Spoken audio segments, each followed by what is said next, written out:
they ain't tell y'all? You tuning into the best morning show on the globe. It's Bradham and Emery in the morning, y'all.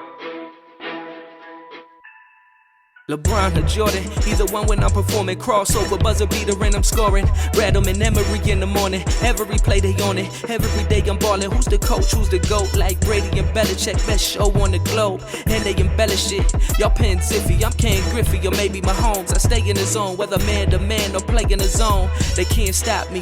Mayweather boxing, Curry with the shot, man. We just the best to be. Can we have our SB, please? This was meant to be. Every morning with Bradham and Emery.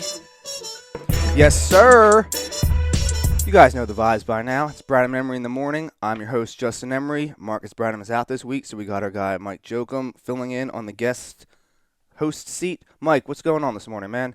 You know, man, I'm just enjoying the sunny weather and happy to be awake and talking to you again. Love it, love it. So today's Tuesday, March 30th. Ran through the encyclopedia of facts that I call history.com. And nothing too lighthearted or memorable happened today. Some heavy news, but we don't necessarily address all of that on this show, which everybody knows my policy means. Today didn't happen in history. March 30th just didn't happen, Mike. It just is what it is. I got nothing for you. That's fair enough. That's fair enough. Today didn't happen. Take the day off. So I'm extremely mad at FanDuel right now. Did not have a good night last night on FanDuel.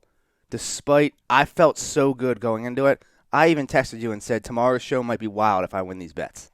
I'm pretty sure, I thought you were gonna retire from the world, you were just gonna disappear into like a camper and just say screw it, based on how pumped up you were. Oh, I was hype, bro. Yeah. I was hype.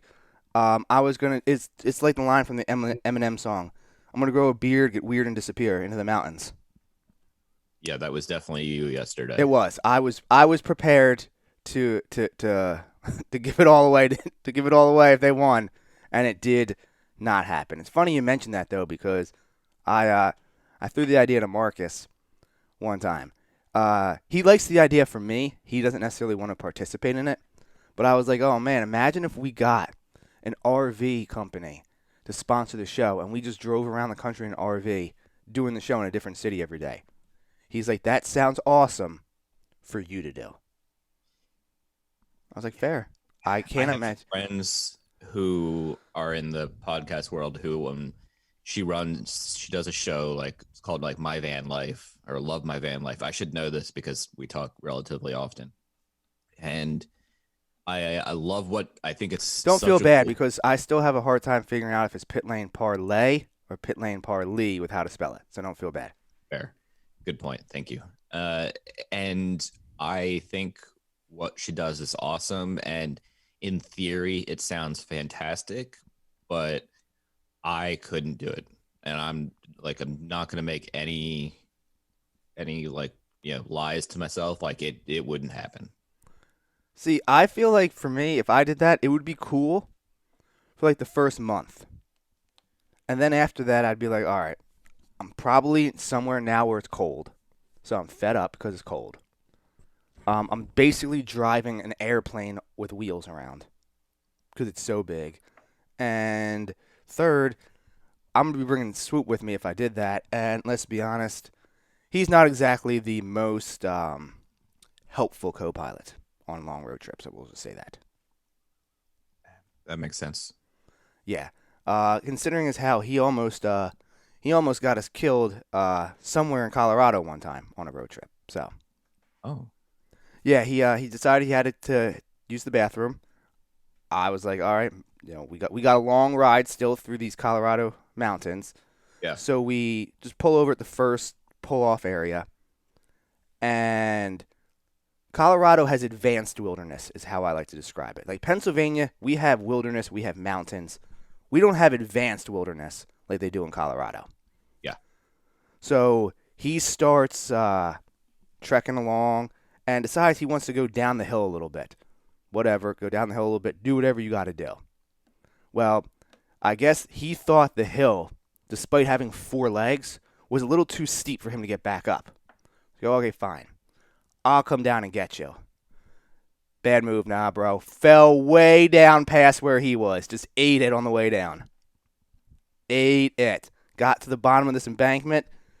All sorts of disheveled. Hat went flying. Glasses broken. Whole mess. I would love to see like the Google satellite of that. Oh, so would I. I would make it my profile picture if I could. And so I get up off the ground, walk back up the side of this hill. He's still standing there looking at me. Now I'm pissed. Put in perspective, Swoop's probably about 75 pounds or so, 75, 80 pounds. Pick him up. We're going up this mountain. Threw him in the backseat of the car. Next stop was Vegas. But yeah, he almost got us. Us quite into a predicament in Colorado. Now I know you have a dog too, much smaller than mine. Has your dog ever put you into any predicaments like that? Oh boy. So I don't think so. The only thing that like really comes to mind is he does not like, so he's great in the car, but he doesn't necessarily like when we're not moving in the car. And right. I take him with me to get my haircut. Now I get my haircut at the girl who has cut my hair for, I don't know, 12 plus forever, years yeah.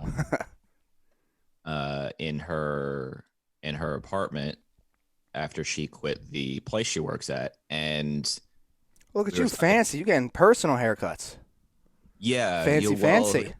I'm very loyal to her for something, as important as a nice haircut. And it was just last month. So, and I was stuck in crazy traffic in downtown Philly, trying to make my way over to like the Northern Liberties area, and traffic is nuts. The dog's in the back seat. Now he's harnessed in, so he can go a little, a foot in either direction, but not too far. Right. He's like losing his mind. And I'm like, damn, traffic is nuts. I'm not moving anywhere. So I put my car in park because I'm not moving, undo the harness, and he's sitting in my lap asleep driving. And it's a little difficult to drive when you've got even a tiny dog in your lap, but I'm fine. And then I have to parallel park my car with the dog on my lap, and he's getting excited because there's another dog on the sidewalk walking by him. So that's kind of the only like predicament I can recall. He's a rescue, and he's a rescue because he ran away from home and nobody claimed him. So we are very careful around like open doors and things like that. So he'll bolt. Yeah, I don't honestly think he will at this point, but he could. Got to be careful. It's not worth the risk. I live literally 4 feet from the main road. We're the first house in the neighborhood here, so we're very cautious. And one time he like got out of his harness when I was walking right outside my house, and he just like went to like pee on a tree, and I like dove into the bush to get on top of him so he wouldn't go away. And he just looked at me like, what is wrong with you? Yeah, so you got a problem. I got another quick story to tell about Swoop, where he literally almost got himself killed for this story. But we got our guest on the line, so we're going to introduce him real quick. And he has definitely met Swoop before, so he will not be surprised at this story at all whatsoever. We got our guy Twitty from Twitty and the Brand, which means it's got to be Tuesday. Yo, what's up, bro? How's it going? What's happening, guys? How's Swoop, my favorite linebacker, doing? Well, he's got his second ACL surgery next week, and then we're hoping he'll be ready for mini camp in June. That's good. You don't want to miss an OTAs and get behind. No, definitely not. But so quick story. Obviously, Twitty has encountered Swoop many times, especially when he was younger and really becoming as wild as he was. But we are in Vegas, and we are in Red Rock Canyon, which is a very popular hiking trail just outside the city in the mountains. And it's pretty there's not too many deviations off the main trail of the course just because of how steep some of the landscape is around there. Well, we got to the very top of the main trail one time, And I was looking for ways to go even higher up the mountain because I see people up higher up the mountain than we are from time to time, and I didn't know how to get there. So I decide, all right, we're going to go around this one side of the trail, go off the course, and see where it takes us. He's all about it. Boom, we start doing it. We're trekking, and we're clearly in a spot that gets human traffic, but not that much human traffic. And so we traverse up the side of the mountain. We get to this very narrow little walkway area across, I'd say maybe only about a 6 to 8 foot drop down. But there's a very, very shallow walkway across it where you got to walk single file. I have him off the leash right now because when he's off the leash, he actually listens better than when he's on the leash for some reason. I don't understand why. He knows he's got to act right. Yeah. He just acts better when he's off the leash. So I'm walking. I walk across this very little, tiny, narrow walkway. Then I jump up a little bit onto this rock where I have more space to sit down. And I turn around, and he's like right at the start of the little shallow area. And I try to tell him, Swoop, walk along the trail. Do not try to jump from where you are to where I'm at. Do not jump. Walk around the side. I don't even get it all out. And he's in midair. He hits the rock that I was on, like with his chest, and starts sliding down the side. Like, boom, like over. I didn't know what to do, so I literally just jumped off after him. I was like, oh, God. And I just, like, Superman off the side of it after him. I get down to a lower thing. He has all fours spread out. Like, you ever seen the cartoon of, like, the animal trying not to fall or something? Yeah. His nails are scraping down the side of this rock. Thankfully, he had his harness on and not his collar, so I could grab the whole harness. And I, like, pulled him into my chest and roll, like, onto my side, onto a rock. He is ecstatic. Like, oh, God, you just saved me. In the moment, you're like, okay, this could have been bad. Then I looked down. It would have been bad. So I took pictures of it where you see these giant white lines all around us on these rocks. Those were his nails digging into the rock to try not to fall. And I remember looking at him like, all right, we're definitely going home, and we're never doing this again. Only to have him stick his face in a cactus on the way out and get about 17 needles in his nose. That sounds about right. Yeah, and then I had to spend the vast majority of the afternoon plucking them out one at a time while trying to avoid having a couple of my own fingers removed. So, yeah, Swoop is quite the creature that will get himself into trouble and then blame you. Very similar to myself, so I guess that's why we're a good fit. It's the right way to live. It really is. It really is. So Why take the blame for something that you can just blame somebody else who's smarter than you? exactly. It sounds like a lot of people that I encounter with. Plus, it's a give and take because you get to put all your farts on his head. You know. Oh, I do that regularly. It's terrible. So Twitty, before we get into your streaming things, I actually found a new show on Hulu that I'm obsessed with. All right, I'm into it. Homicide City. Have you heard of it? I have not. It is basically forensic files / unsolved mysteries. However, every episode takes place in Philadelphia. Ooh. Has 3 seasons. Oh, that's healthy. I might have to get into that. Including a couple, and we're not talking just Philadelphia. We're talking the whole Philadelphia area. One of the cases was like a block away from where I live. Ooh. Like it was like showing me clips and talking about things. I'm like, I drove past here the other day. I was here a month ago. So the entire, and it's all true. It's all like true crimes. It's not, none of it's made up, dramatized, or anything like that. It's all, like I said, forensic files / unsolved mysteries. But every case is Philly based. It's rough finding one close to you because you go through this variety of feelings where you're just like, I am horrified, but at the same time I'm so much more invested. Yeah, for sure. It the first season has, I think, maybe 6 or 7 episodes. I think the second and third season have like 15 to 20 episodes apiece. That's pretty healthy. Yeah, I think there was 42 episodes across the 3 seasons of I believe. All right, all right. But yeah, I've been all over that. That's what I've got right now.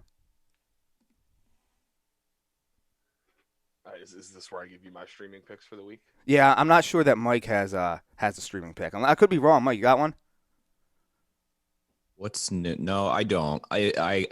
Next week or next Tuesday, I'm on. I'll have one for you. Sounds good. All right, yeah, Twitty, what you got for us? What you been streaming?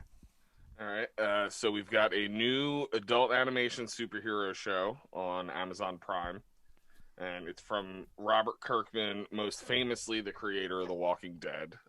Oh, okay. Don't. For some people, that might turn them off from this show. Don't. For The Walking Dead, I'm cool with seasons like 1 through 5, 1 through 6-ish. Right. Something in there. Anything beyond that, you might have lost me. But yeah, it's a new superhero show. It is surprisingly brutal, especially when you see animation. You don't think it's going to get as brutal as it does. Oh, okay. And it's like, I heard it was pretty brutal. I started watching it. I made it through like 40 minutes, and I'm just like, this seems like pretty milquetoast standard. And then it just takes a hard left turn, and then you're just like, oh, okay, this is awesome. What's it called? Invincible. Invincible. Interesting. And it's on Amazon. It's on Prime. Amazon Prime? Okay. Original. 3 episodes out so far. I think they're doing a 10-episode first season, but don't quote me on that. Okay. Weekly on Friday. Okay. And then just kind of following up on something from last week, but I still call it new. They released another edition of the Snyder Cut Justice League in black and white. And now, having done the legwork, I would say of the 3, this is the superior version of the movie. The black and white second Snyder Cut version. Yeah, if you go on HBO Max, the full title is Zack Snyder's Justice League: Justice is Gray, which is the most Zack Snyder thing I've ever heard in my life. That's fair enough. I'll take your word for it because I can promise you, let alone seeing all 3 versions, I'm not sure I'll ever see one version. So I'll have to take your word for it that this is the best one. Snyder Cut: Justice is Gray. Now, are you, Twitty, are you on TikTok? Are you a TikTok guy? I'm not, but I am getting addicted to these Instagram Reels, which are pretty much the same thing, but I don't have to admit that I downloaded the TikTok app, so it's a win-win. Yeah, no, Marcus is real big on the Instagram Reels as well. Now, I'm sure it's on other platforms, but I saw this video particularly on on TikTok, where there's some comedian giving a stand-up, he's giving stand-up, and Zack Snyder happens to be in the crowd, but really? the comic. I've seen this. Yes, the comic doesn't know that it's him. So the comic goes, what's your name? And he goes, Zach. He goes, Zach, and he makes fun of the name Zach for a second. He goes, well, what do you do? And he's like, I'm a director. And the guy's like, yeah, okay. He's like, and he's sitting there. He's making fun of him for a second. He goes, and the guy goes, hey, Zack Snyder goes to him, well, how many directors do you know named Zach? And the comic stands there for a second and goes, 1, Zack Snyder. The guy's like, yo, present. This is me. And the guy goes, wait, really? Somebody pull up IMDb real quick. And he looks on his phone. He goes, yeah, I might have screwed this one up.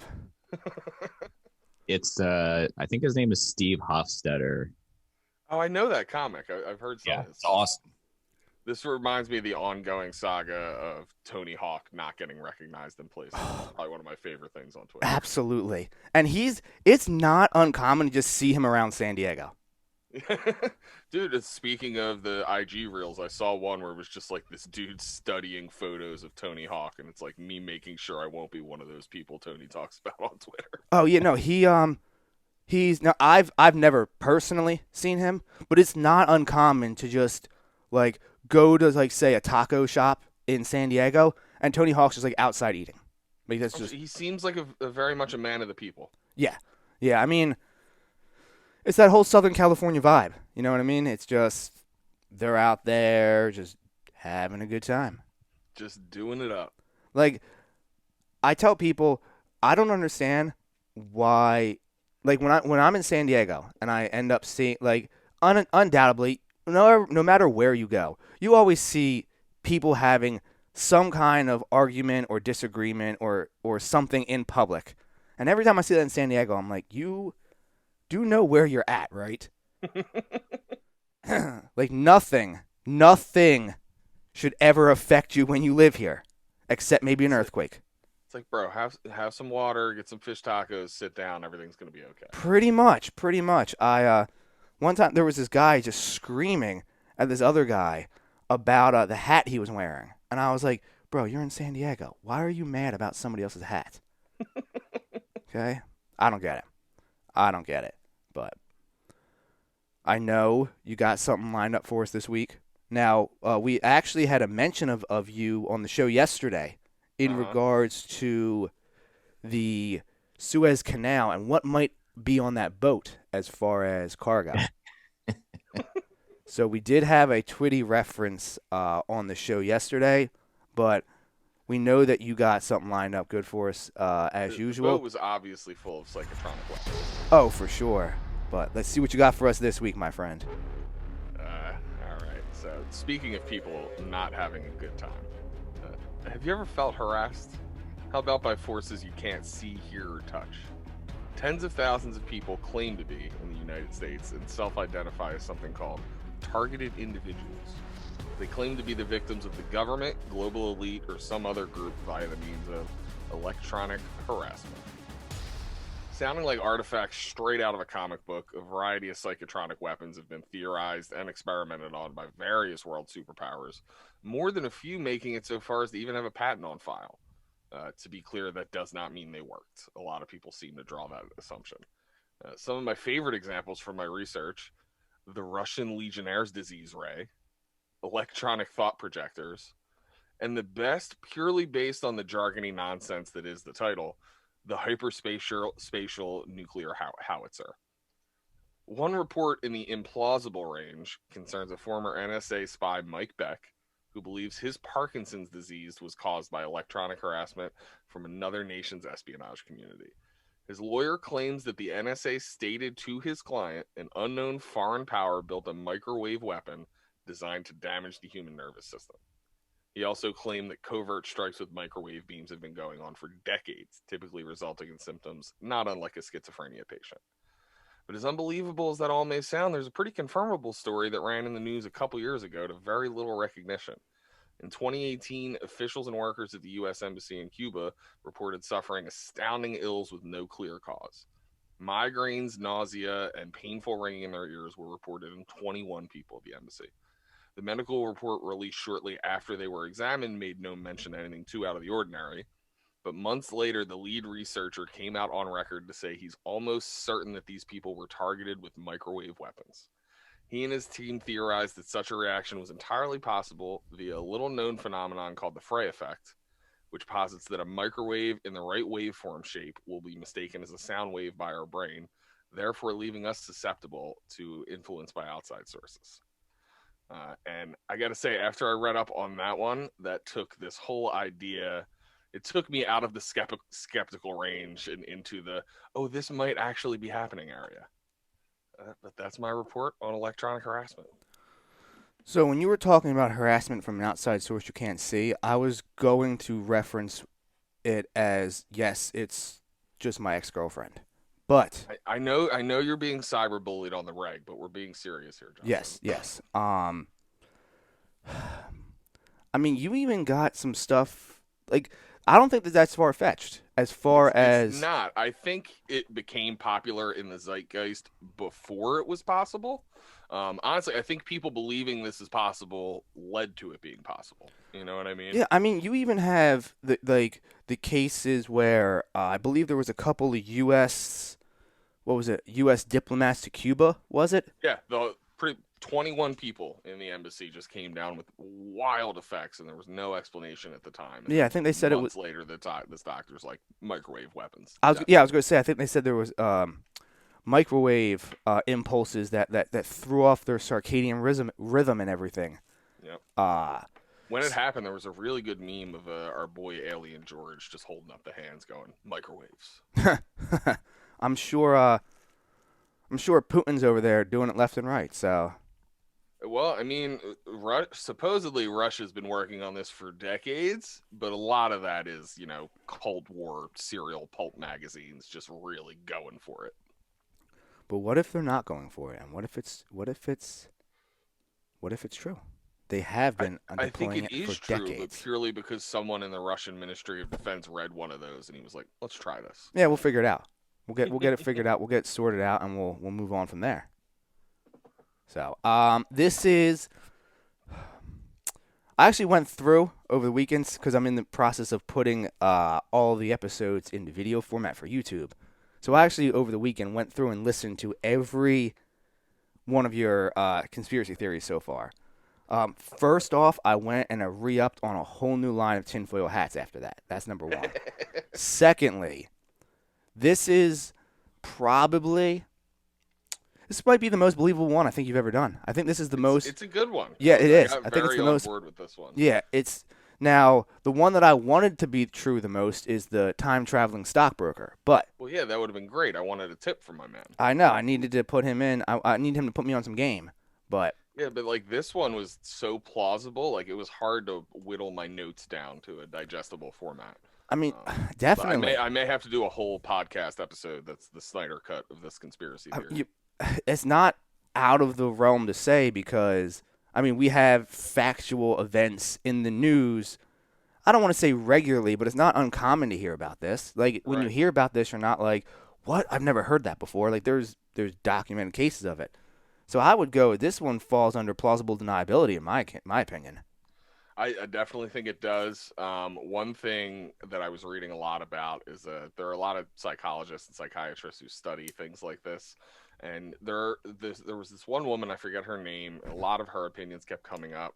And she was just like, I'm not going to rule either way on whether I think this is possible. But I will say, whether you believe in it or not, people talking about it kind of causes damage to like schizophrenia patients because like it somewhat trivializes what they're going through, but at the same time it might make them think that the voices they're hearing are legitimate. You know what I mean? Yeah, that's very fair. Mike, you got a take on all this? I'm just trying to take it all in, and He's not necessarily used to the conspiracies this early in the morning.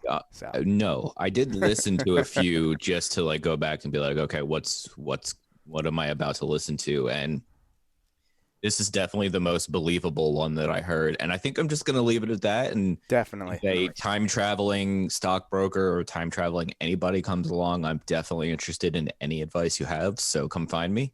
When Andrew Carlson gets in touch with me, I'll let you know. Yeah, perfect. please do. What you got on the show this week? So we're going to be talking about a little Michael Keaton classic called Multiplicity.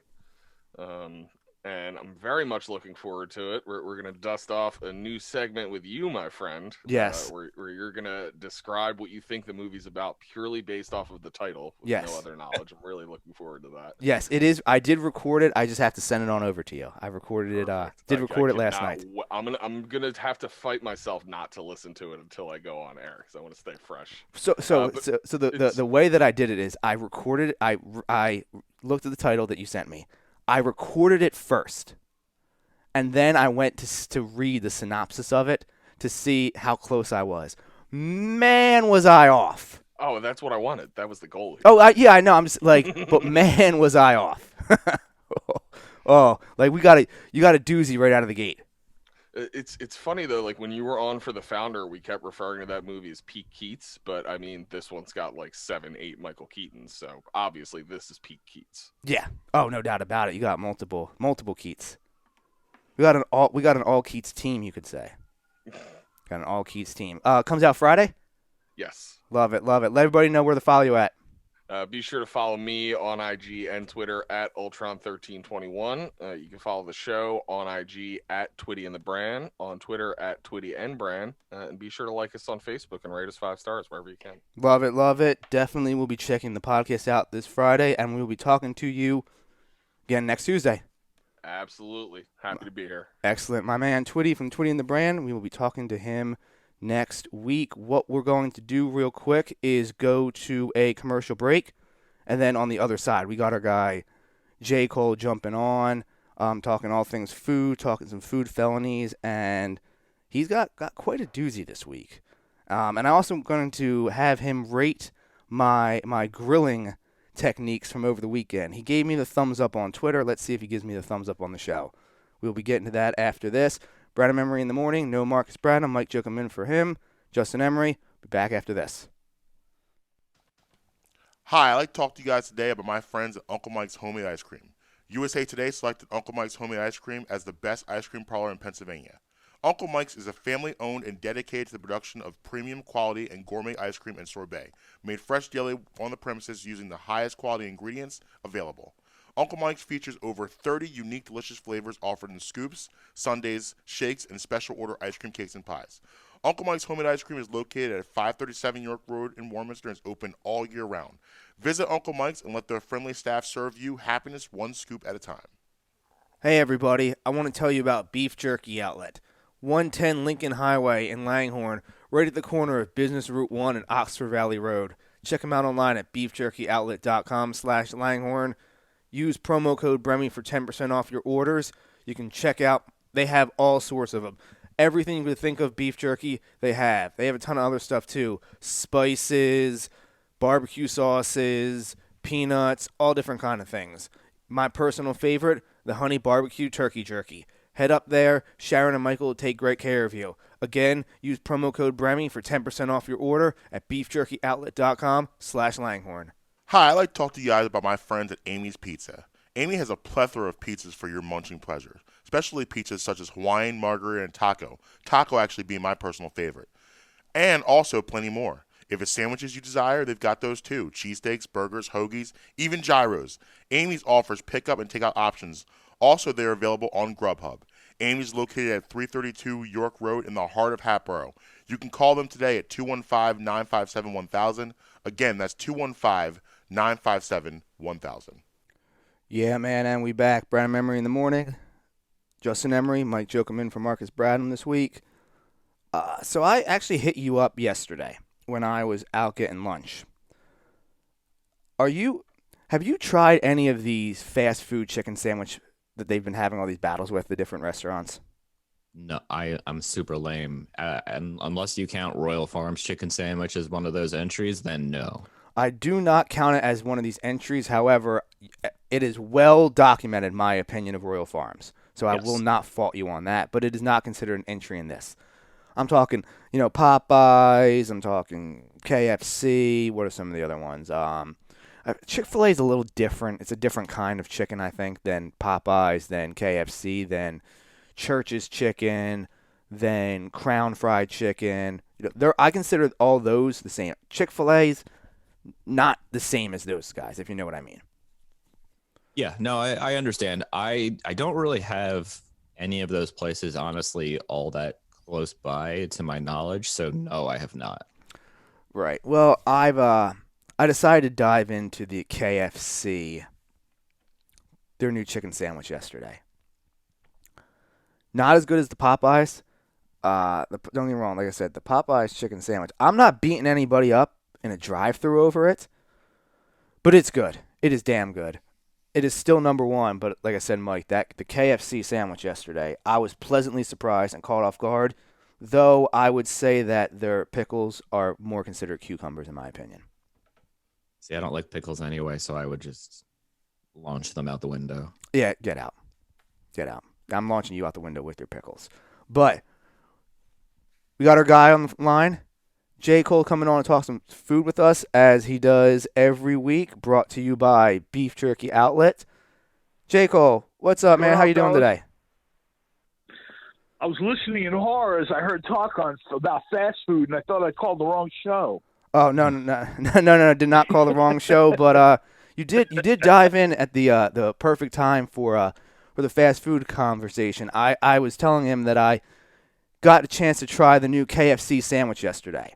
Now, I was late, very, very late to the party on the whole Popeyes chicken sandwich, all that. Just because where I lived, there wasn't really a Popeyes around, And I'm not driving. Well, a lot of it was pandemic driven too. I think Yes. there were people that just weren't leaving their house at all. So if Popeyes didn't deliver, they didn't get it tried. Exactly. I have since tried the Popeye sandwich. It is good. I'm not beating anybody up in a drive-thru over it. I'm not assaulting any fast food workers for it, but it is good. I will say it is very, very good. And I got a chance to dive into the KFC sandwich yesterday. It was good, but it wasn't Popeyes. Popeyes just, I'm trying to think of a good way to put this.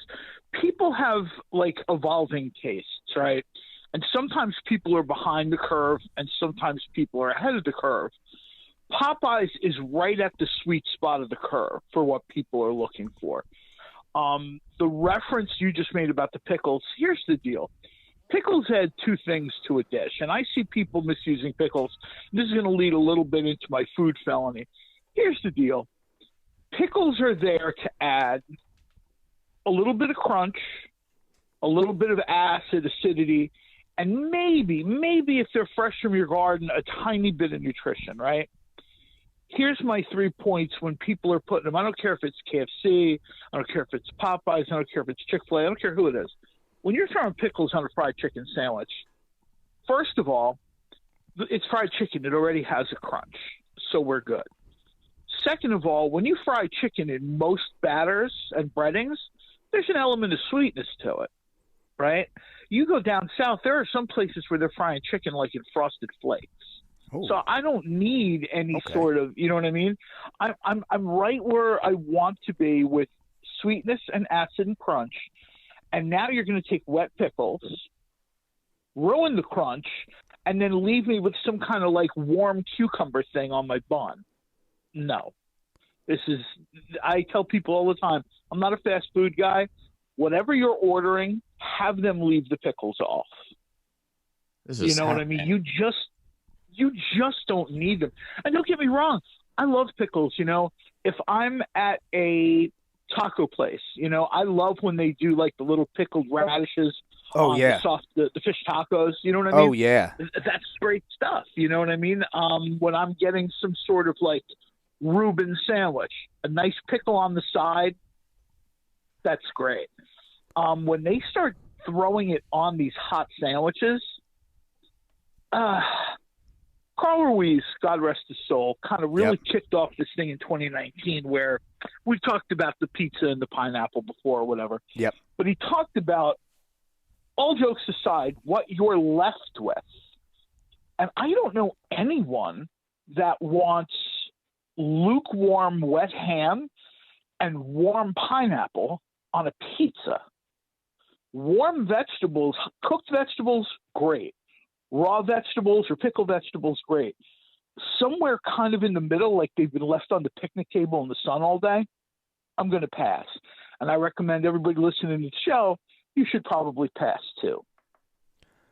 See, everything you're saying makes perfect sense. I look at it from my perspective. I'm one of those people that you look the other way and their whole plate of food will already be gone. And you wonder, did they breathe in between bites? So when you just put everything together, like, they put the pickles on it, you put everything together, when you eat it as fast as I do, your brain just kind of blocks out certain tastes on your food in your food buds. I get what you're saying. So I totally get what you're saying. You don't even realize it. Now, it's funny that you mentioned leaving something out on a picnic table, throughout all day long. Rewind back to Eagles home opener. I want to say 2017, 2018. It was the week 2 against the Giants. I forget exactly what year it was. One of those two. We're doing a live event down at Lincoln Financial Field, and we have all sorts of food sponsors, trays. Hoagie trays are dropped off, all that, everything for the whole big tailgate party. Well, it was like probably 93 to 97 degrees that day. So we have all the food out. I think I remember the day you're talking about. I was actually catering event for some doctors. They're like a doctor RV club that goes to the link like 4 times a year. Yeah. I remember what you're talking It about. was- I'm struggling trying to keep dishes cool. Oh, it was in it what was had to be brutally hot a that heat day. wave. Yeah, it was. Yeah, It was. I remember what It you're was talking about. unusually warm for like that time of the year for all that. It was hot. It was extremely hot. Well, probably about an hour after everything wraps up. You know how you still got the people hanging around afterwards, and you're just kind of, once everything's done, when you go into pack-up mode, you obviously drop down a few gears. Like, you're not in as big of a rush to pack everything up as you were getting everything out. Exactly. This guy Exactly. This guy had way too much to drink. Comes up and goes, "Hey, do you mind if I have a sandwich?"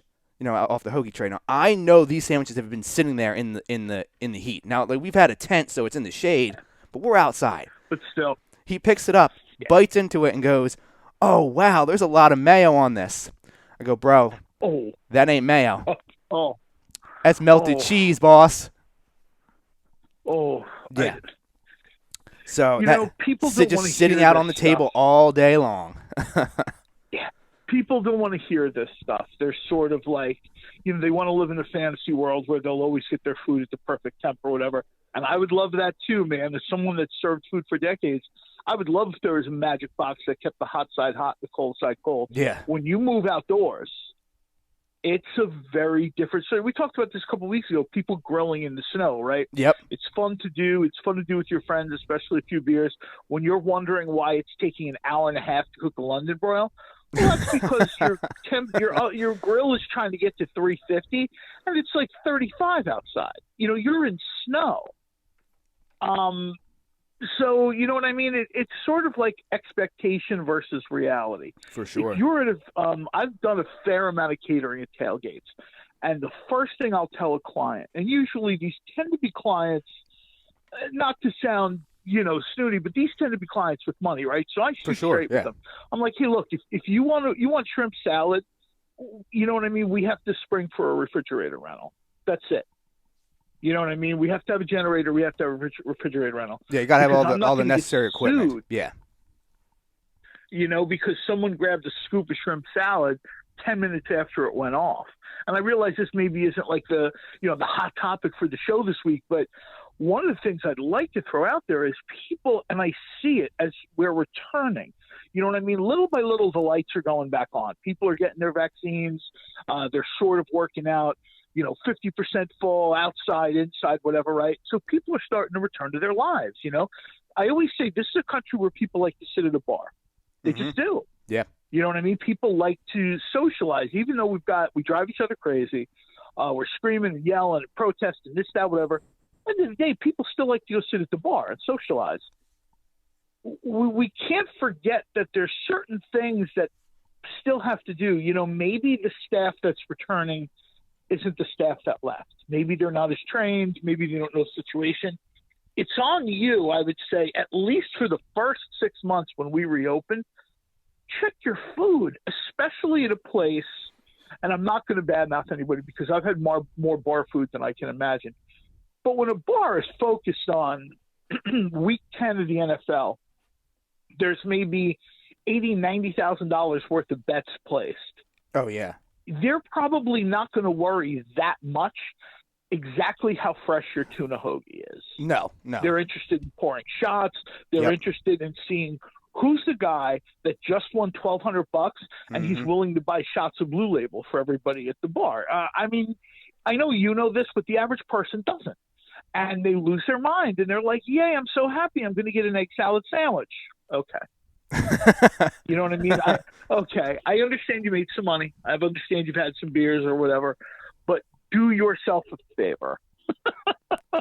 Do not get an egg salad take sandwich. Your party outside or skip stuff like that because it's going to take a little while.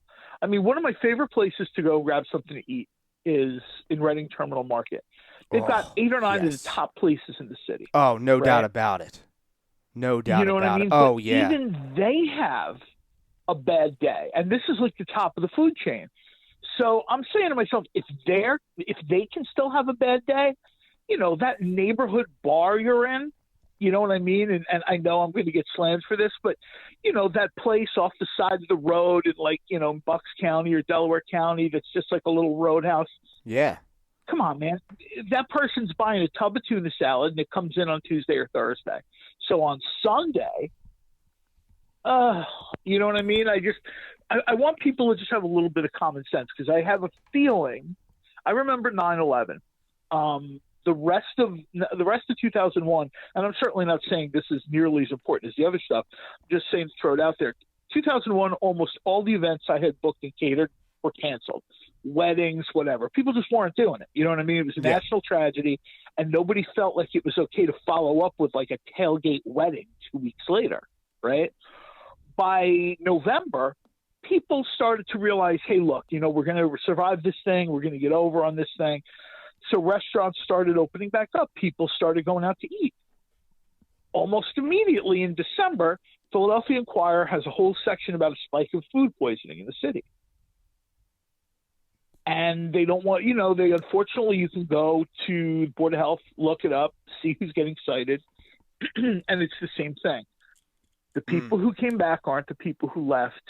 People aren't super diligent on checking the sell-by dates. And then, of course, there's that small number of people, I hate to say it, they'll wink and nod and splash a little lemon on it and shoot it out there because they don't want to, you know, they don't want to lose money. It's on you to check at least for a while. I'm not saying to not trust your local joint, but you got to check. You've just got to, because I remember same thing in 2008. You know, the economy tanked. Nobody went out to eat. 6-7 months later, they sort of got things right. I think it was SEPA magazine, Southeast Pennsylvania. They had like Pennsylvania Commonwealth Health Crisis, spike in food poisoning. Yeah, I mean, when anybody's closed for 3 months, 6 months, a year, you hope they throw everything away. That's not jarred or pickled or whatever, right? You hope they throw everything away and start from scratch. Most places do that. There's going to be those places that don't. Yeah, it's usually the places that those places that haven't cleaned their beer line since 2009. Mm-hmm. I was in a pub. I'm sorry, I was in a brewery. We were doing a food truck event there. I'm not going to name them, but it was like 2016, and I hear they're training some people, and somebody said something about beer lines, and I heard distinctly, "Oh, you clean those? The beer doesn't just clean them out?" Oh my! And you know, like my head snapped around. I mean, maybe this isn't the coolest thing to say, but I grew up pretty much in bars. So when I hear this, you know what I mean? My head snaps around. It was a relatively new brewery, and I'm like, "Ooh!" And I'm suddenly looking at my glass, and suddenly I'm not enjoying, you know, my farmhouse saison as much as I thought I was. I can see that visualization in my head of you just snapping your neck around and just staring at someone, being like, "I'm not going to be here anymore." I hoped, you know what? I hoped it was a rib. I hoped they were just having fun or whatever. But the point was, people could hear it, and everybody knows at most of these local breweries, particularly in South Jersey, you are getting more knowledgeable folks than the guy that works a double shift for PennDOT, stumbles in and gets whatever $1.99 special. Right. Your local bars throwing out there. These are people that know beer. They know how beer is made. They know how beer is served, how it's preserved. When you hear something like that, and sure enough, I see almost immediately there's like 3 guys. They've got the apps open. Almost immediately, they're like, you know, they cover their tab and they leave. And they're buying soda at the food truck that we've got outside. And I'm like, yeah, of course. They don't. I walked back inside, and there were their beers unfinished at the end of the bar. Come on, people, just check everything out. Be smart about what you're doing, and as far as the restaurants go, just properly clean. Just properly clean and keep your facility up to standards. Well, they should, and I know this isn't probably like we talk about stuff that's a lot more entertaining and fun or whatever. Yeah. But this is something that people need to be at least a little bit aware of. You know what I mean? Because a couple of weeks from now, when we're doing a show and we're laughing at people who are home worshiping the porcelain wishing well because they didn't listen to us, we're not going to feel bad that you didn't listen to us. No, not at all. Because we told you. You know what I mean? Spot on. Bring it back to this pickle thing to close it, right? Sure. Pickles are one of those things. I know everyone's going to say, oh, J. Cole hates pickles and shut off your show. Please don't do that. I don't hate pickles. I love pickled stuff. I do a lot of jarring and pickling here at my house from what I've got in my gardens. Pickles are like one of the first go-to that a shady place uses to cover, you know, a crap burger or a terrible chicken sandwich or you know what I mean? Whatever tuna salad they have. As soon as I see someone saying, you know, oh, yeah, you know, I've spiked this with chopped up pickles, I'm like, okay, here we go. You know what I mean? I see some of these places, these Facebook groups we've talked about before, food groups, right? Sure, yeah. They're talking about, oh, man, I love throwing pickles on a cheesesteak. They do that at this place. And I'm like, yeah, you know why they're doing it at this place? Because they're using like steakums and Kraft singles. That's why. Oh. Cheese isn't supposed to be that bright orange color, and beef doesn't come out in perfectly square slices. I'm sorry. Right. You know, and so in order to give it some flavor, I got like 5-6 pickles on there, and I'm like, so just I would tell people, you know, first of all, check your place, but second of all, think about what the pickle's for. You know what I mean? It's just not, you know what I mean? Trying to give – what I want is for people to return to the breweries, the distilleries, food trucks, the bars and restaurants, and I want them to have a great experience. Right. Because these people need the boot taken off their neck, right? It's been a year. Yep. When is the last time anybody went out with 8 of their friends at a bar, watched a ball game, put a little money on the table? 2019. At least a year? 2019 for me. So – yeah, these guys need a big bounce back, right? What they don't need is dirty beer lines, crap food. You know, we live in an age now where literally people are – it's not even like Yelp where afterwards someone's like, oh, I went there and this and that. I mean, there are people taking photos at the table. Like, is this a dead mouse in my sandwich? And it goes out to everybody, and it's viral an hour later. Yeah. It's bad enough when that happens to like some big chain place. You know, they can kind of bounce it off, whatever. Mom and Pa's Bar and Grill, they won't make it. No, it's a death sentence for them. It's it really is. It's interesting that you brought that up. What is I'm sure you've heard about the cinnamon toast shrimp by now. My first reaction, and we've talked about this before. Yeah. As a pro wrestling fan, the pro wrestling fans can understand this phrase. I just assume stuff like that is a work. Whenever I see anything like that, I just assume it's a work. Or I'm thinking, you know what, Cinnamon Toast Crunch is cool little shapes. You know, maybe a couple got crushed together in the box or something. I have not seen – they were supposed to be sent out. I also understand the person this happened to is sort of in the entertainment field. He's married to someone in the entertainment field. So he's married like to Topanga. You know what I mean? So I don't know if the DNA test came back that this was really shrimp. Yeah, I have not heard what the outcome was. Last time I had heard any updates, it was getting sent for the DNA test. It was getting sent to a lab. That's where that's the last update that I had. I had heard that about was what personally. I had too, and I would find it. Yeah, I mean, of course, there's always some worker on the line who on their last day chucks garbage in a box of cereal. I hate to say it, but that's the factory food industry.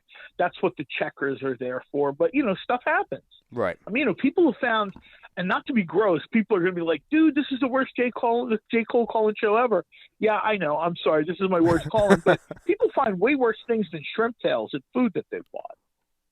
All you have to do is Google that, and the pictures are horrifying. Oh, I can only imagine. You know, I can open only my imagine. bag of chips, and there's like, you know, a dead grasshopper in there. Ugh. I mean, stuff happens. You try to be as safe as you can.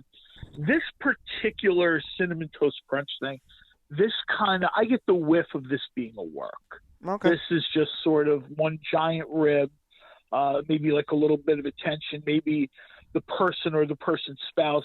They're in the entertainment business. Maybe they're looking for a signal boost, eyes on some upcoming product or tour or something. I wouldn't even blame them necessarily. I mean, if somebody got like 1 million hits with Jesus in a grilled cheese sandwich, you know what I mean? It's Yeah. relatively harmless. I'll say one thing though. If it is a rib, I could see where the makers of Cinnamon Toast Crunch might want a word. Oh yeah. Oh, You know what I mean? that's an understatement to say the least. But you know, the guy who found it is married to the actress who played Topanga on Boy Meets World. Yeah, that's why I'm saying there's a, you know what I mean? I understand this guy has some kind of blog or vlog or YouTube channel, and everybody's got to hustle, and I totally respect that. As a guy who basically his entire life was a series of side hustles that I put into a career, I have a lot of respect for that. But at a certain extent, you know what I mean? You're seriously gonna tick off the people who make the cereal, and then the next thing you put out there, people are gonna be like, this is the jerk job from Cinnamon Toast Crunch, and they're just gonna click off and not believe it. 100%. 100%. You know, and as someone, not only someone who loves cereal, grew up on breakfast cereals, my catering menus often featured, even back in the 90s, featured, like fried chicken with, Frosted Flakes.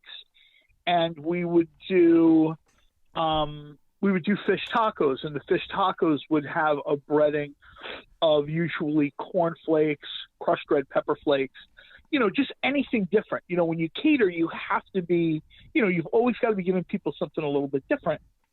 And I can tell you right now, as someone who's blown through literally hundreds of boxes of cereal, the only thing I've ever found in boxes of cereal are the prizes that are supposed to be in there. You know what I mean? Trading cards, a whistle, a car, Batman. These are the things that are supposed to be in the cereal. So I want to say if that did happen, the makers of Cinnamon Toast Crunch really need to kind of step up the oversight. You know what I mean? Because people have fish and shellfish allergies. I understand people don't eat shellfish for religious reasons, Yeah, for sure. Now, before we get to your food felony this week, something that popped across the timeline yesterday that I brought to your attention, that I feel like it doesn't matter if you're in the well-done steak, the rare steak, the still mooing steak. It doesn't matter what team you're in. We can all agree that this blasphemy of putting Kraft singles on a steak, we're all in the same category of boycotting whoever made that. Are we in agreement with that? Yeah, here's the deal. Whenever I see something egregious about a steak, you're the first person who pops into my mind. And I'm not saying this to pat myself on the back. I just say it for context. I have literally made and sold hundreds of steaks in my life, possibly more than 1,000. I'm not talking about cheesesteaks. I'm talking about actual steaks I made for weddings, whatever. When you take a tomahawk chop, significant amount of money for almost anyone. Yeah. I understand if you're a billionaire, it's one thing, but anyone who works for a living, I don't care if you're pulling down $100K a year, tomahawk steak, even if you have a hookup, a quality one is like $60. Yeah, right? For sure, easy. Or more. When you decide, and I don't know if somebody did it for attention, that's the wrong kind of attention. Someone took that chop. The only thing I could think of, hopefully, was it fell on the floor and it had to go in the trash, and the kitchen help thought, hey, let's have a little fun on the gram. That's the only thing I could think of, because I can't imagine anyone, a professional cook who works in the industry, would ruin a tomahawk chop. And people will say, well, maybe they like cheese. No, let's be clear. Kraft singles aren't cheese. No, that's not cheese. That is not cheese. I've talked about this on previous shows I've had over the years. You guys are sort of conditioned to think a certain way, and I get it.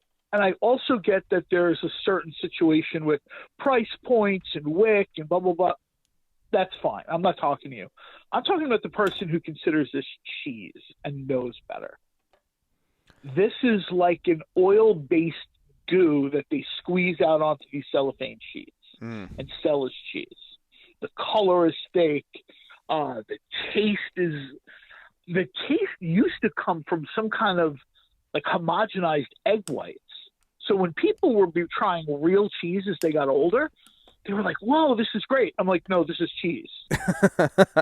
The reason every prepackaged cheese tastes the same way, and I'm sure this will be a nightmare for Marcus, but that's all like whipped egg whites or something in there. Yeah, he's going to have a meltdown when he hears this.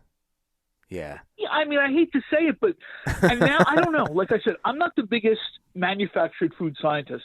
I've always tried to cook the fresh stuff I could get a hold of, the best stuff I could get within a customer's budget, right? Or if we were putting a menu when I was consulting, I would look and see what the price point is. If you're a local neighborhood bar, hey, let's just try to get some decent quality American cheese at the deli. For sure. But that being said, there are tons of places that go, and you guys see it. You see people all the time. You go to your, one of these fast casual places, and they can't wait to slap 3 slices of some, individually wrapped whatever on there. And I'm like, oh, and they're happy to show you on the commercial. There's always like a good looking young person bringing out a tray of food that should probably just go in the trash. It's a they're valid melting point. cheese slices on avocado and calling it some kind of quesadilla burger or something. Ugh. And I'm like, oh, I don't care how you like your steak. I was mistaken. I previously thought the only thing that could unify the steak spectrum were vegetarians and vegans. We could all agree nobody cared what they thought. Fact. We'll be polite, we'll smile, but when I'm going to the Brazilian steakhouse, when I'm going to, a $90 a plate place that's been open for 100 years, I do not care about your plankton. Yeah, no, yeah. We're not here to talk to you anyway. Yeah, you're not. Chances are, if you hear J. Cole, my guess is somebody has jumped in the shower during this segment of your show. This is like the terrible part of the morning for them. My idea of vegetarian food is like mac and cheese with the bacon on the side. Yeah, sure, I can cook vegetarian food for you, no problem. Oh, that's funny. Well, the worst thing, actually, I can't, because my recipe baked mac and cheese has bacon fat in it. Oh, okay. okay. I cook off the bacon ahead of time, and I use the melted bacon fat in the cheese sauce. Okay. So. Oh yeah, you got my attention now. You definitely have my attention now. Well, a few years ago, Ron Sullivan and I, and he's kind of known to some of the local Philly sports radio guys. Him and I had a pop-up we did at the Sheffield Tavern in the Northeast. Oh, I've been there. And yes. We did the spicy mac and beer cheese from my menu, and it was basically a sauce made with Cooper cheese, bacon fat, hot sauce, and beer. And so was this in the at the corner pub kitchen? Yeah. Oh, then I like did. 20... Then I did have that. Ron. I've known Ron for a couple years, and he one time mentioned, I've got this macaroni and cheese. So I actually have had that. I just did not know. Putting 2 and 2 together now, I did not realize that it was the same mac and cheese that you're describing.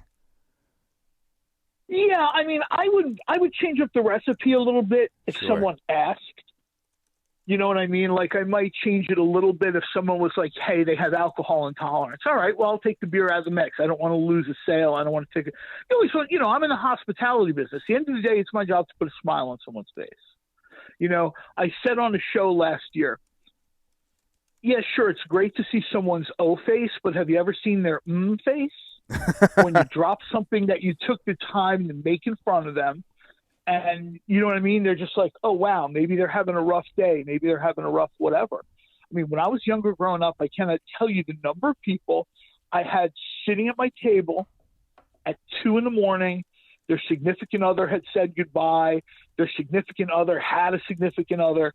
And the next thing you know, they're sitting in my house because they knew I worked late. They're sitting in my house, feeling terrible. Oh, I can't believe I wasted all my time on him, her, them, whatever. And you sit out, spicy mac and beer cheese. And, it's not going to solve everyone's problems, but they feel better for a little while. And you did that for them. And that's sort of the essence of cooking for people. I don't care if it's a restaurant or food truck or, you're just making something for someone. No, for sure. For sure. People sort of forget what cooking is for. And now all of a sudden we're in this thing where we've gone from what they used to call the gram factor. And I have no problems with people putting 8 patties on a burger to get some likes on Instagram. But now we've gone from gram factor to fear factor, where I'm seeing people melt Kraft slices on a tomahawk chop. Yeah. I'm seeing people take a quality pizza from a legendary place in North Jersey and dropping Junior Mints on it or dropping Peeps on it for Easter. And I'm just like, blasphemy. Yeah, somebody posted a photo of this. If I get it over to Twitter, I'll tag you in. Okay. Benny Tadino's is a legendary Jersey place up in Hoboken, New Jersey. I used to have a lot of business up in Hoboken. I've been to Benny Tadino's. When I do not use the word legend lightly, but this is a legendary place. Someone was on Facebook talking about they brought home their Benny Tadino's pizza, and to make their kid happy, they threw a handful of Junior Mints on it and popped it back in the oven. And they were happy to show you a Benny Tadino's pizza, which all you need with a Benny Tadino's pizza is like beer, wine. That's it. It's all you need. It's something to drink to help you get it down. Massive slices of pizza, really high quality. They've been doing it for like 70, 80 years maybe in North Jersey. Oh, nice. And the competition for pizza is real fierce in North Jersey. Oh, for sure, real yeah. Fierce. Oh, yeah. You if you can't hang, you can't hang. That's just how it is. And then I saw the one with the Peeps. And then I saw another one with a spicy Swedish fish pizza.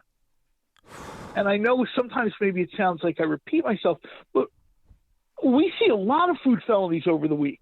Yeah. That tomahawk chop with cheese melted on it, quote unquote cheese, had to leapfrog over a spicy Swedish fish pizza I saw made.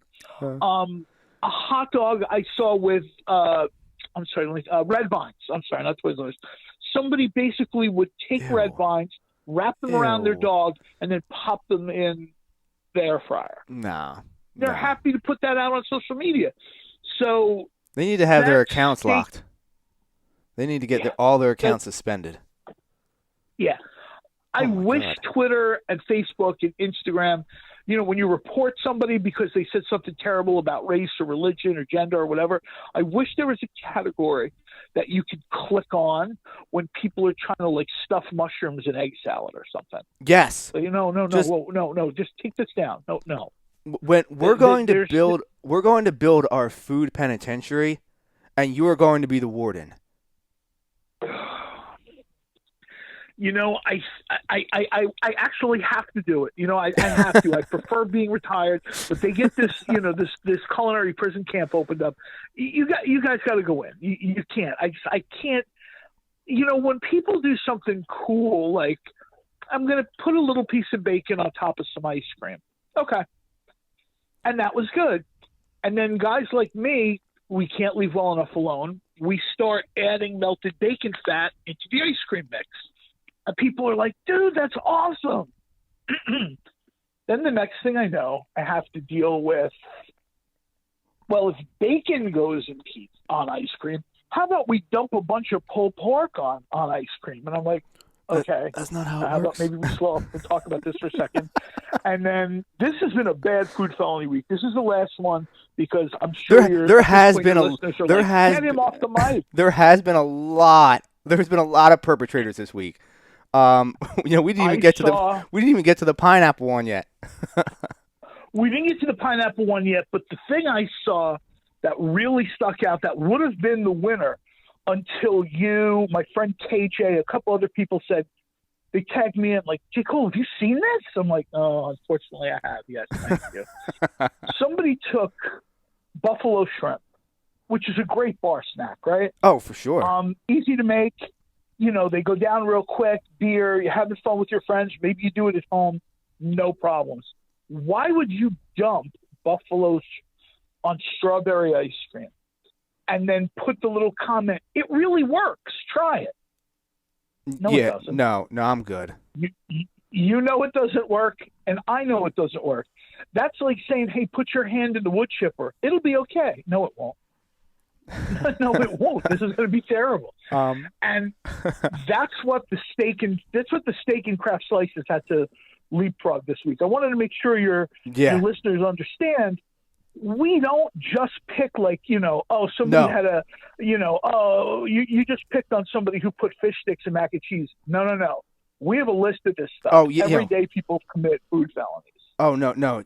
I can only imagine how extensive the J. Cole food felony, the filing cabinet that you have for this is. It's gotta be so big. We gotta build out probably a whole nother wing for you to really, really successfully navigate all these cases. I'll be honest with you, and this is going to date me quite a bit. I had people sending me pictures of these terrible things on MySpace and on BlackBerry Messenger. Oh, wow. This is 15 years? And I know people are thinking, oh, my God, this guy's old AF. Yeah, sure, I'm guilty. I'll take the shot. But literally, I would have friends from BlackBerry Messenger, and that's got to be 15 years ago. When was the last time anybody saw BlackBerry that wasn't in an old movie? Oh, I can't even tell you. I can't even tell you. I had friends from BlackBerry Messenger saying, look at what they're selling at this place. You know what I mean? It was some kind of like bologna and cheese quesadilla nightmare. And I'm like, no. So I've been a long time seeing these food felonies. We used to have a day on a show I did a few years back, and it was called, remember how we had that terrorist watch list a while back? Yes. We started talking about culinary terrorists, and we kind of changed the name of it because, it's probably not the kind of thing you want to joke about. I love food felony much better. It's also more accurate. But some of the things people would do, like on the boardwalk to Atlantic City to get you to buy a slice of pizza after Labor Day.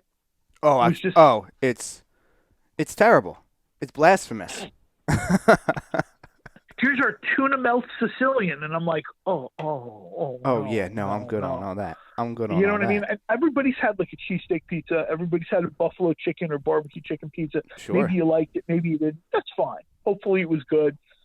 You enjoyed it. But when I see people literally just taking like a scoop of tuna, and I'm talking about your cafeteria level tuna, and like a bright orange Kraft single, and putting the slice back in the oven, and charging you like $4.75, I'm like, oh, come on. Yeah, people can do better than that. J. Cole, before we let you out of here, I got one more that crossed the timeline the other day that I forgot to bring to your attention. Twinkies and mustard. And and we're talking like what? Yes, Twinkies and mustard. And I'm talking like French's original yellow mustard. I mean, I hate to say it, but how low do you actually go? Yeah, no, it's a video floating around on Twitter. I'll look it up. It's a guy sitting in a car, and he goes, he's clearly reading like a comment, a suggestion from someone, and he goes, "Oh, Twinkies and mustard, trust me, it just works." He's like, "I don't know," and then he takes mustard, drizzles it all over the Twinkie, and I couldn't even watch the point of where he took a bite of it. I had to scroll past it. I don't know if people do these things for attention. I don't know if these people do these things because the quarantine has made everybody stir crazy. Like we said at the beginning of the segment, people are social animals. They like to go out, bars, restaurants, whatever.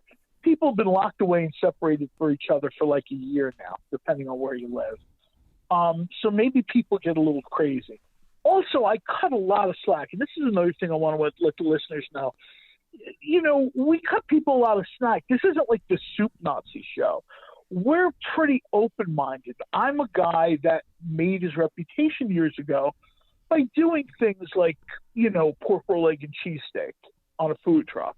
So I'm not any sort of, dogmatic culinarian. But the stuff at least has to make sense on some level. And I get 3 o'clock in the morning, things seem like a good idea. Maybe you've had too much beer. Maybe you've had too much weed. You know what? People make mistakes. Let's just say bad decisions are made. No harm, no foul. When you decide that you're going to throw that out on social media with your name and proudly talk about that, At this point, it's just, you know what I mean? At this point, it's just common sense. Back in the old days, guys would go outside, and again, I'm kind of dating myself, but back in the old days, guys would go outside if the restroom was filled, and they would use the back alley, right?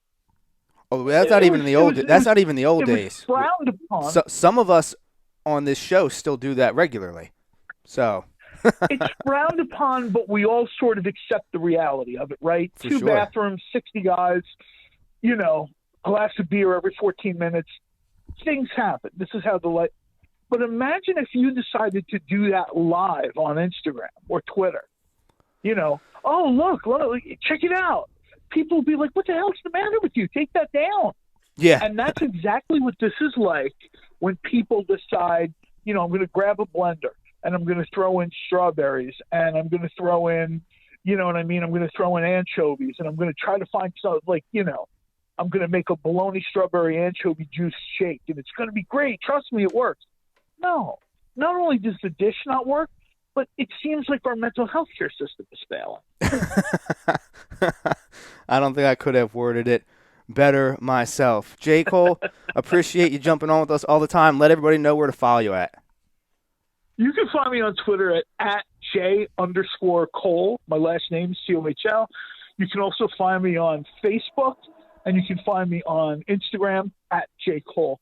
Also, you follow those feeds, you'll see I call into different shows. I sort of, now that I'll get my vaccine shot soon, I'll be back out. I'll be doing my live tweets and live posts and Facebook Live from various breweries, you know, wineries. Just, you know, check in and you'll see where I am.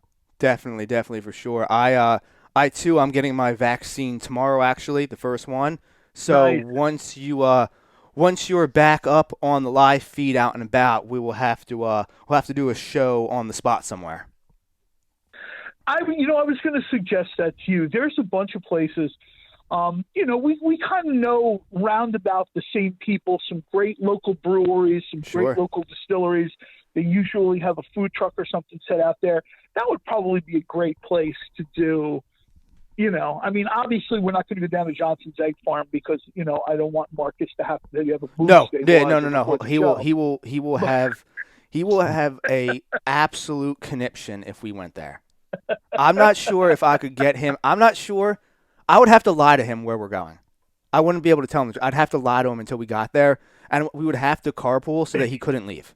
His homophobia is so strong that when we get our egg delivery from Johnson's Corner Farm, he's the first thing I think of now. Like the sheer disgust and terror in his voice. Absolutely cannot stand eggs. If the rest of his family didn't eat eggs, I'm convinced that they would never even ever enter his house. Like I have to wonder how far his homophobia goes. I mean, there's a lot of stuff that's in eggs. You know, I want to say, don't tell him. Marcus, Don't tell him enjoying that. Cake? Don't tell him that. Just don't tell him that. Don't tell him that. Don't let him know. We can't. That's a whole can of worms we're not prepared to open. None of us are prepared for that. That's next show. Yeah. Yes.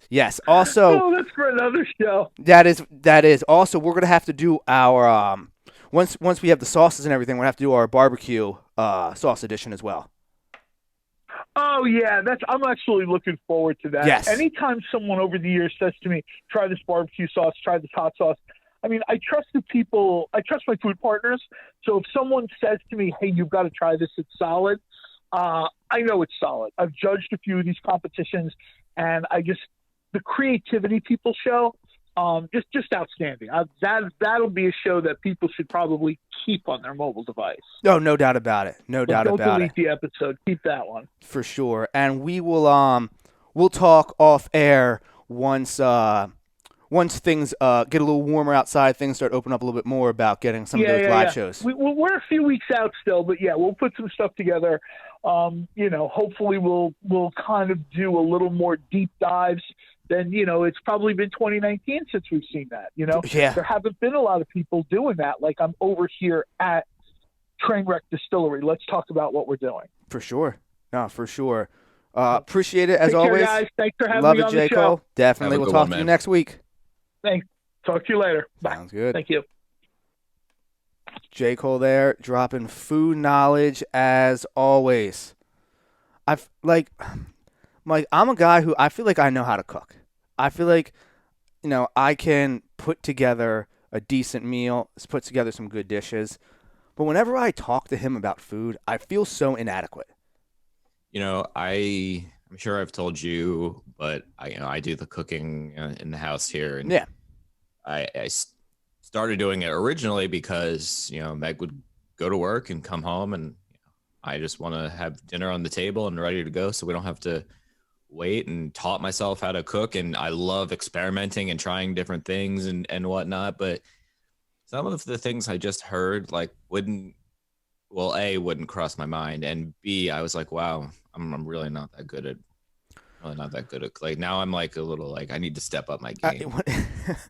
You should go back and hear him describe to Marcus on one of the episodes about how to make, I believe it was taco lasagna. I believe that's what it was. That he was. It was some kind of deviation of a traditional lasagna dish. I believe it was taco lasagna. I mean, Marcus broke out a notebook in the middle of this. He's like, hold on. He goes, gets a notebook, comes back, and starts taking down step-by-step notes about it. I always go into the segment with J. Cole thinking, okay, it's gonna go here, and then it goes somewhere else, and it's where it ended up is someplace I'd much rather be. I honestly didn't. I've listened, but actually sitting here in my chair recording with my headphones on, I was like, wow, this is going somewhere far beyond where I expected. And I honestly was like, I need like a second cup of coffee to fully grasp everything I just heard. And that is not possible to do while you are recording at the same time. So I'm literally going to go back, and I never re-listen to anything that I am on because I edit my own voice. Yes, every hear you day. too. Yep, hear you. I'm in the same boat. But I am going to re-listen to this to just take it all in with another cup of coffee under my belt. Yeah, when it comes to food, there's not a better insider that, in my opinion, than J. Cole. Appreciate him jumping on every week and dropping bombs on us every week. Now we just, like I said, need to get back to reopening and everything, because I have been to tailgates that man has hosted. I need some J. Cole dishes in my life again. I need to get me some J. Cole food again. We had I think it was 2019, we had a bet that if I won, he was going to have to cook burgers for everyone at the studio.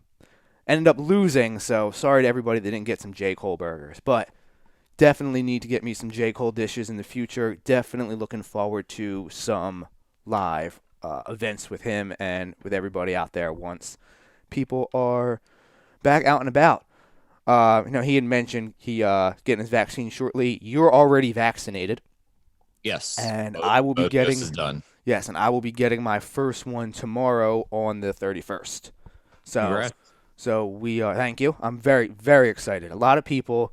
I don't want to get into the whole vaccine, anti-vaccine conversation, but I am one of the people, and I'll speak for myself because I don't mind sharing my opinions on it.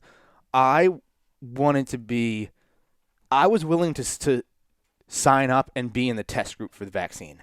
Like that's how bad I wanted it. Like I understand why people have their apprehensions towards it. I understand why people would be a little skeptical of it. I understand that it's everybody's individual choice to do it or not. Me personally, this guy, myself, I was willing to be patient 0 to test it out. I am very thankful that I am fully vaccinated, and on Easter weekend, this weekend, I get to hug my parents for the first time in a year. So I just feel very, very happy right now. I'm thankful. And listen, you do you. That's your own decision. But like you, I was willing to sign up and be a test subject and whatever was needed. 100%. I was I remember talking about it back in the height of like phase 1 when people were like, all right, we got to get the vaccine rolled out, blah, blah, all the stuff. I remember thinking, I'm willing to do almost anything to get back to quote unquote normal. If you need me to go do a trial for a vaccine under medical supervision, I was like just like you, like I said, I was willing to do it. I was on team vaccine from day one. And is that a little naive? Maybe. Are people going to have an issue with it? Maybe. But like I said, I'm speaking for myself personally. I was ready. If they said that I was eligible to get this vaccine 6 months ago, I would have gotten it 6 months ago. Me too. So that's just, like I said, that's my opinion on it. I'm very thankful that I'm getting it, and I suggest everybody does the same. But, as I had just said, it is everybody's personal decision.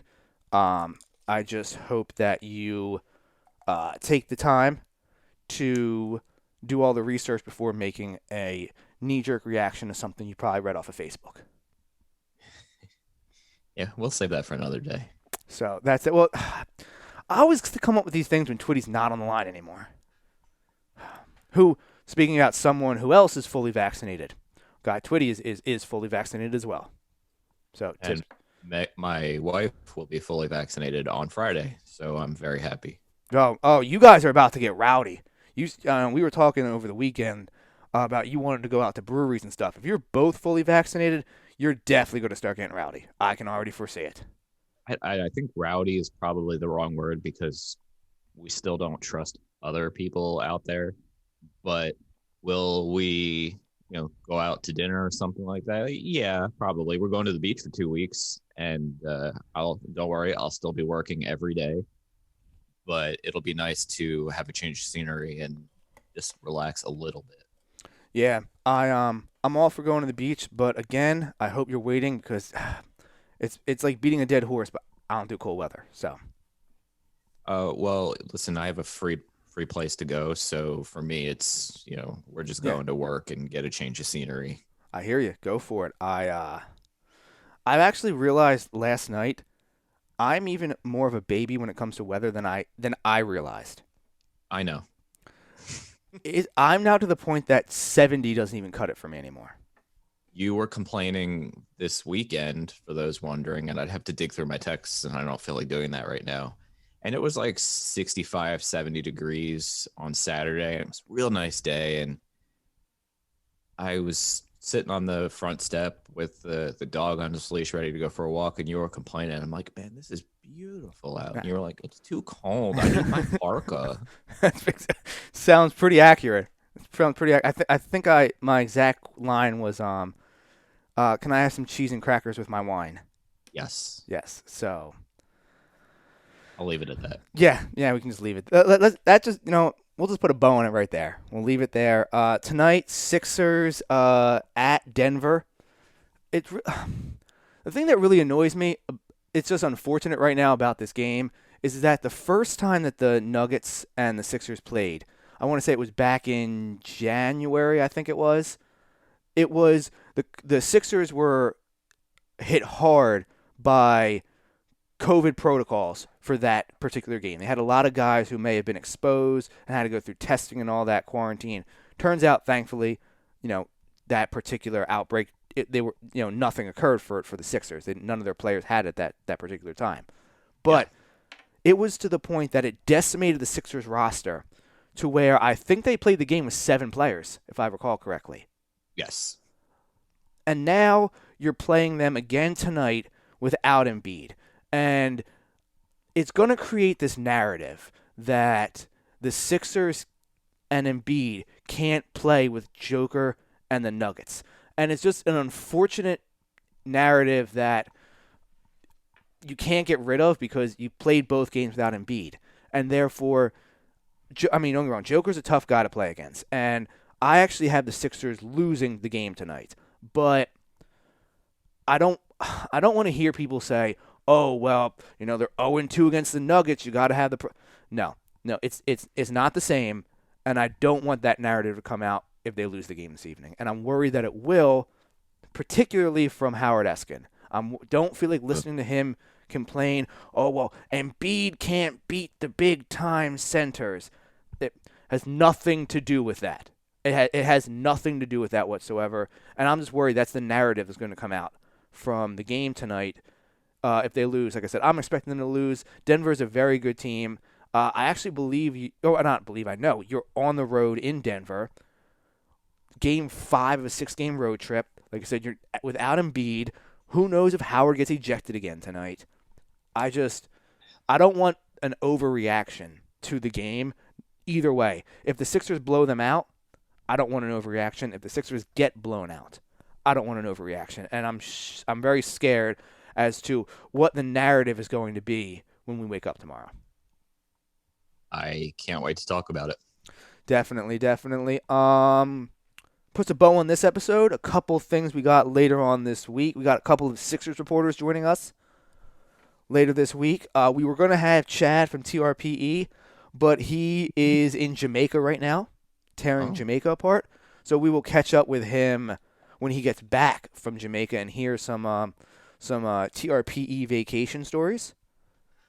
And also we're going to be tomorrow, heavy Phillies, and Thursday, Mike is going to get into his hockey bag with some big time Flyers talk on Thursday, and like I said, some Sixers reporters later on in the week. Puts a bow on this episode, Mike. You know the usual. Let them know where to follow you. Twitter is at Mike_JOAC. Find me on there. I'm pretty active just about every day, so hit me up and let's talk sports. Love it. Follow me at Justin Emery Show on Twitter.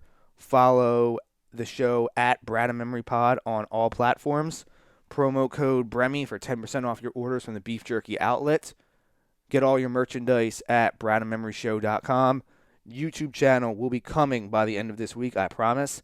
And until next time, you can be with us, you can be against us, but you will never stop us. Late.